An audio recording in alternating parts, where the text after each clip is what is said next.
La señora Ledesma está con nosotros y con ella conversamos sobre justamente los temas que habíamos ya planteado. Doctora Ledesma, ¿cómo está? Qué gusto conversar con usted. Muy buenos días.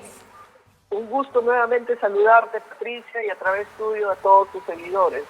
Bueno, qué complicada la situación que estamos viviendo en estos momentos, hay que decirlo. En un país que no tiene doble cámara, el Tribunal Constitucional tiene mucho más peso, ¿no es cierto? Porque se convierte justamente en el que establece un control sobre las medidas que toma el Congreso de la República. Si Congreso y TC están coludidos, aconchavados, pongamos el nombre que queramos, entonces ese contrapeso que tiene que poner el Tribunal Constitucional se pierde. A su criterio, eso es lo que estamos viviendo en este momento. Y precisamente ese contrapeso es la columna vertebral de un sistema democrático.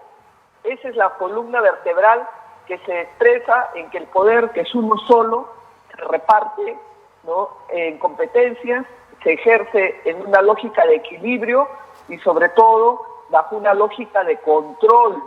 Por eso es que hay una regla básica que todo estudiante de Derecho inclusive lo sabe: no hay zona exenta de control en un modelo de un Estado constitucional. ¿Quién hace ese control? ¿No? Es un control que se hace desde todas las instituciones, al Ejecutivo con el Congreso. También hay un control político o del judicial hacia el Congreso y el Ejecutivo y viceversa. Así es. Ahora, sorprende, el otro día hablábamos con el señor Ernesto Blume, que vamos a decir, preocupa la posición que toma además un ex magistrado, porque en una conversación bastante tensa, diría, no fue mala, una conversación tensa que tuvimos, yo le recordaba que él había formado parte de tribunales constitucionales donde había diversidad de miradas, pero que sin embargo siempre, casi todos los casos, se legislaba de acuerdo a una interpretación que prevalecía, pero en función de lo que se creía era mejor para el país y obviamente pues, interpretando la Constitución, lo que la Constitución decía. Y él me respondió algo que me llamó muchísimo la atención. Me dijo, bueno, ahora ha cambiado la composición, hoy tenemos personas de otras, como de otros trincheras ideológicas, estoy parafraseando, y las interpretaciones son mucho mejor. Y yo pensaba, ¿la interpretación de la Constitución depende de la orientación ideológica del magistrado? ¿Así de frágil es lo que dice nuestra Constitución? Definitivamente no. Precisamente el Tribunal Constitucional, a la luz de sus interpretaciones, va asentando una jurisprudencia, una línea de pensamiento y la interpretación de determinadas normas de la Constitución. Y hay zonas que no requieren mayor cuestionamiento. El control constitucional es un tema, diría, que como he señalado, es la columna vertebral sobre el cual no cabe un asunto de duda. Tal vez podría yo justificar lo que dice o dijo el magistrado Blume en un asunto que tiene 10 miradas y que hay mucha duda y que tal vez se zanje con una de ellas. Pero el control constitucional no admite dudas. ¿Cuál ha sido su criterio, el comportamiento más escandaloso del Tribunal Constitucional? A mí me llama muchísimo la atención, no sé si eso se permite, que acepte, por ejemplo, una demanda de inconstitucionalidad de parte de quien ha presentado una ley y que en realidad lo que quiere es que le rechacen la demanda de constitucionalidad, porque yo asumo que si a mí me toca sustentar algo en lo que no creo, lo voy a sustentar pésimo, pues, ¿no? Entonces, ¿para qué presento yo algo en lo que no creo? Para cumplir con el requisito, hacerlo pésimo, y por lo tanto el tribunal no hay manera de que me dé la razón. Rompe toda lógica. ¿Eso está permitido, señora Ledesma? Rompe toda lógica, pero formalmente es lo que se realiza, y precisamente esas son las imperfecciones de este modelo, que requieren más bien ser ajustados, ¿no? Porque no resulta coherente que yo, congresista, voto a favor de una norma y luego yo, congresista, luego digo que eso que he votado es inconstitucional, y yo, congresista, promuevo una acción de inconstitucionalidad en el Congreso, y yo, magistrado, mirando ese panorama y sabiendo todo el contexto de la norma, ¿no?, valido estas situaciones que salen pues fuera de la lógica, ¿no? Así es. Entonces, por ejemplo, es un ejemplo que nos debe llevar a reflexionar la necesidad de reescribir la Constitución, hacer unos ajustes, analizar el papel del Tribunal Constitucional, que esto que estamos viviendo sea el insumo para un futuro texto constitucional. ¿Qué hacemos? Porque tenemos un Tribunal Constitucional que cada vez da más muestras de tomar decisiones que no van de acuerdo, no con lo que quiere un grupo de la población, no con lo que quiere un lado ideológico, no, con lo que la Constitución señala. La Constitución no es un texto oscuro. Hay puntos donde hay que señalar ciertas, si las reglas nuevas están o no en consonancia con ella, pero vamos, es un texto que además cualquier persona que lee está en capacidad de entender. ¿Qué hacemos con un Tribunal Constitucional que no está cumpliendo con su labor y que todavía le queda mucho tiempo, señora Ledesma? Bueno, técnicamente se puede plantear una denuncia constitucional contra los integrantes y técnicamente quien debería controlar y plantear y decidir esa denuncia constitucional es el Congreso. Pero yo lo veo bastante difícil que este Congreso que ha elegido a estos miembros se convierta a la vez también ahora en el gran controlador y sancionador de los magistrados, ¿no? Ahora, es verdad que un magistrado no puede responder por sus votos u opiniones que emita en el texto, pero si esa opinión es contraria al texto de la Constitución, sencillamente estamos ante un tema de una infracción constitucional. Pongo un ejemplo.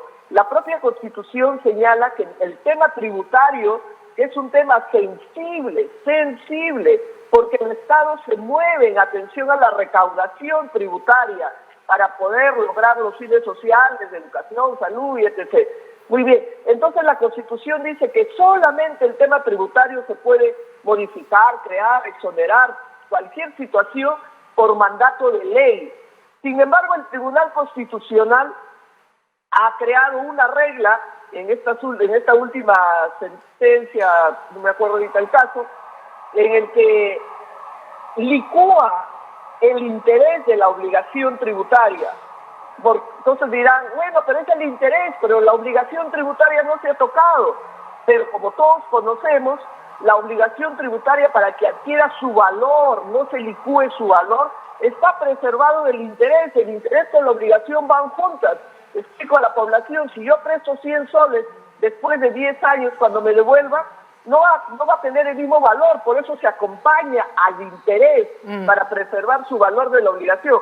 ¿Qué ha hecho el tribunal? El tribunal ha creado una regla, mismo legislador, extendiendo hacia el pasado, que en qué condiciones se debe o no seguir exigiendo el cumplimiento de la obligación. Llámese, algunos le llaman una amnistía, otros una exoneración, otros hagan perdón de los intereses de las obligaciones tributarias, que por cierto, esas grandes obligaciones están dadas por empresas que deben años y que siguen discutiendo con el Estado el pago de esas deudas. Sí, además hay que decirlo a los contribuyentes comunes y corrientes de a pie que no tenemos la plata de estas grandes empresas, vaya usted a que le perdonen un sol de intereses, que por cierto yo sí creo que se tiene que revisar también el nivel de intereses que plantea la SUNAT, porque está bien, una persona puede no estar en condiciones de pagar, pero el interés no puede ser absolutamente asfixiante, ¿no? Pero bueno, eso es otro tema. Lo cierto, repito, lo cierto es que la Constitución está así y hay que hacerla cumplir. Ahora, señora Ledesma, usted está planteando un tema importante. Y yo en algún momento le pregunté sobre si era necesario un cambio de Constitución y recuerdo que me dijo que no. Me imagino que se refería a un cambio total de la Constitución. ¿Qué cosa tenemos que hacer con una Constitución que creo ha tenido buenos resultados para el país, pero también se hizo en un momento específico, ¿no es cierto? Y lo cierto es que no le podemos pedir a gente que con esta Constitución no ha visto mayor beneficio en su vida, en su desarrollo económico, que la defienda. ¿Cuál es el punto medio entre cambiarla completamente y hacer una Constitución que no sirven, ¿no es cierto?, amoldadas a los momentos y a las pasiones, y más bien construir un texto que nos dure y que sea una paraguas para que todos se sientan incluidos? Perfecto. La Constitución que tenemos actualmente ha ordenado la economía y es algo saludable que hay que reconocer. Frente al desastre que recibimos en el año 90 como país, hemos tenido logros.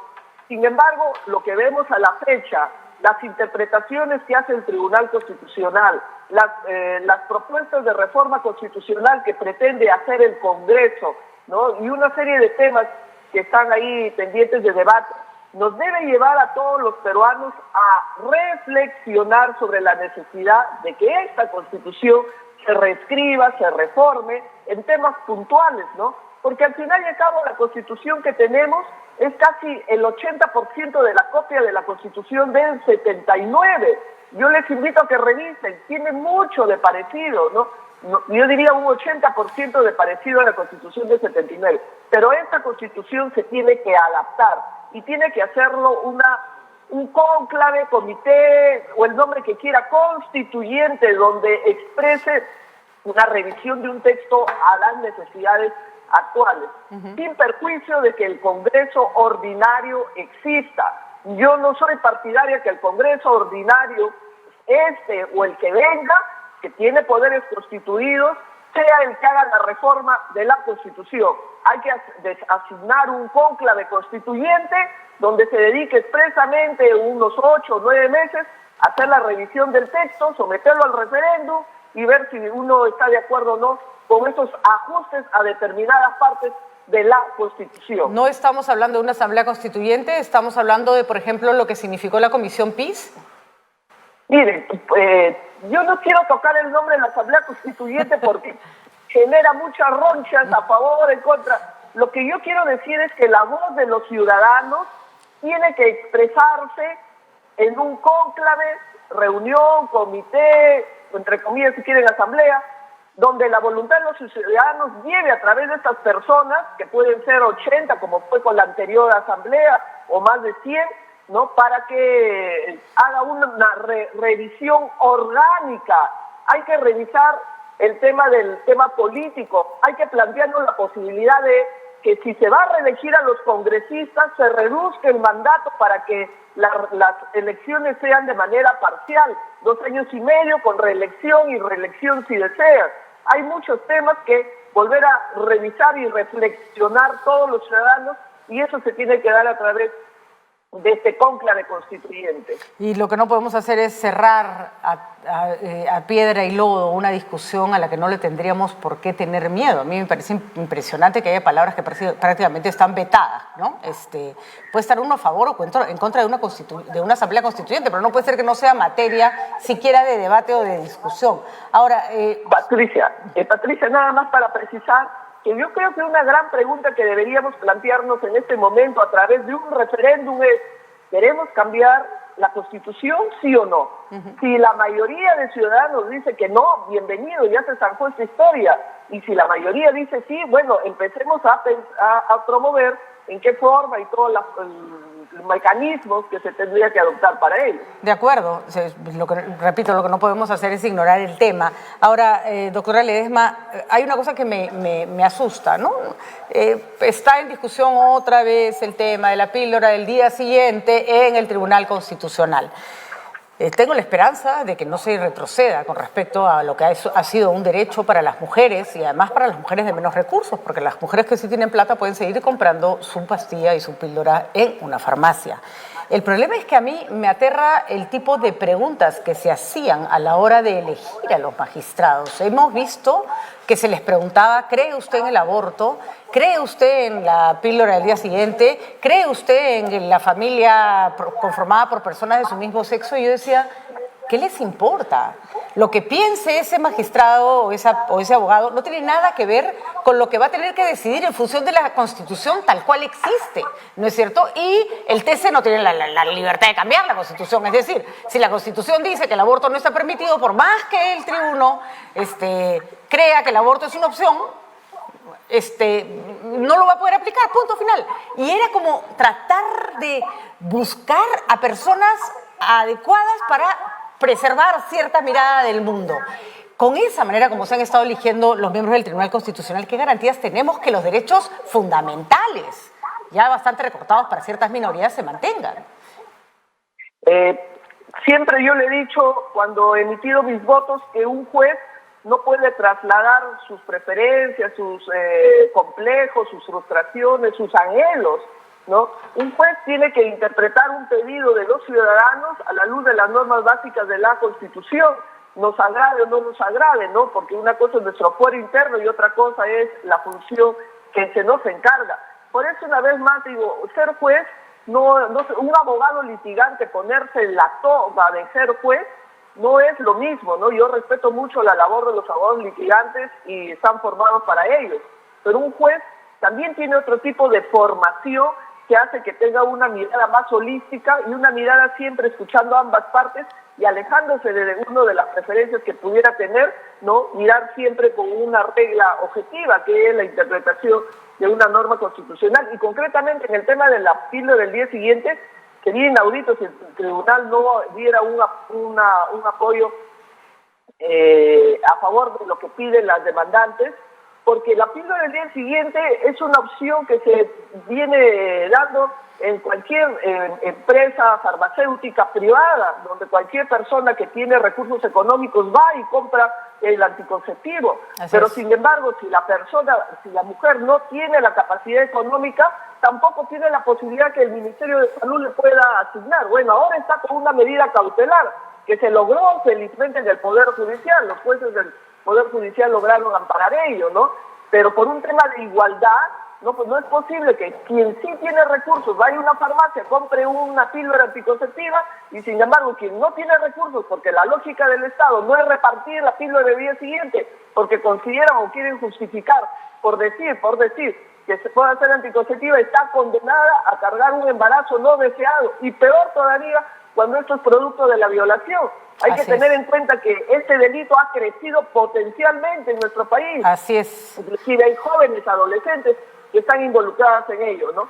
Espero que el tribunal resuelva, ¿no?, con arreglo a la Constitución. Es tan ilógica la decisión de permitirlo en el plano privado y no en el plano público, que entonces, bueno, pues si ellos creen que la píldora, si esa decisión se toma porque creen que la píldora es abortiva, bueno, pues permitamos abortos en clínicas privadas y no en hospitales del Estado. Bajo esa lógica, así tendría que permitirse todo y la verdad que es otra vez, doctora Ledesma, un despropósito.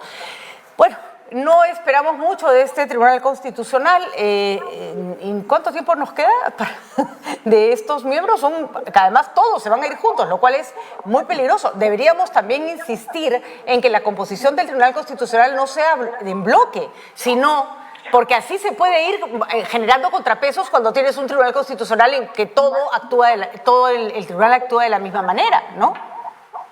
Definitivamente, y ese es un tema tabú que tenemos que hacer en una reforma constitucional. La elección, el periodo, el número de magistrados, una serie de temas, quién propone la elección, toda una serie de temas que se tienen que discutir a la luz de lo que estamos viviendo en estos últimos tiempos.